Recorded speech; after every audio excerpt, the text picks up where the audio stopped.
Welcome class. In social science of standard 9th, we are doing history. The first chapter, the French Revolution. This is part 12. Today our topic is coming of Napoleon Bonaparte and the end of the French Revolution. Basically, French Revolution was a revolution linked to everyday life. The year following, 1789, brought different governments having new constitutional framework. On 5th May 1789, the meeting of States General was held. Here, what happened? You can remember, the third estate wanted to limit the power of the monarch.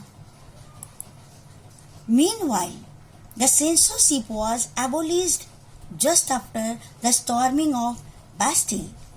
I think you must remember, Bastille is a jail in Paris. Abolition of censorship here means the freedom of press. Then comes constitutional monarchy. Here constitutional monarchy was the better form than the absolute monarchy. Power were distributed among the government's organs.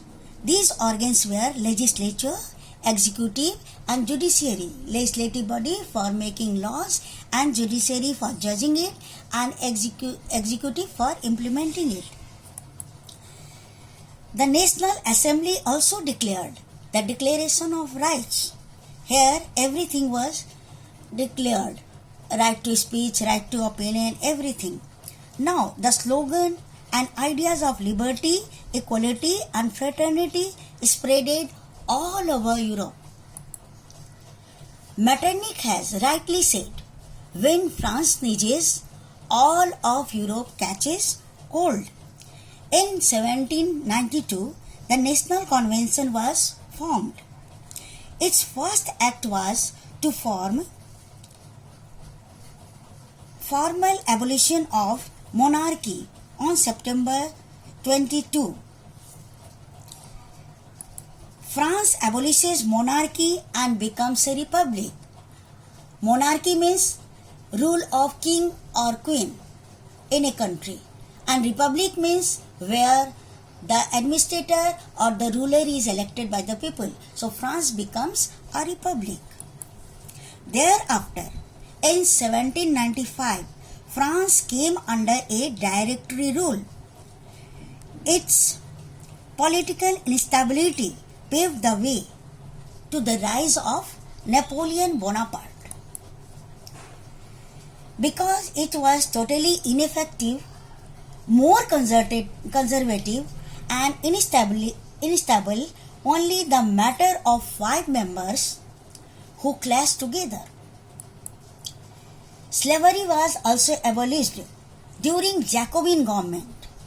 I told you, slavery means those who work under the pressure of others. Here the broken chain, you can see, broken chain means all the slavery system was eradicated and slaves became free.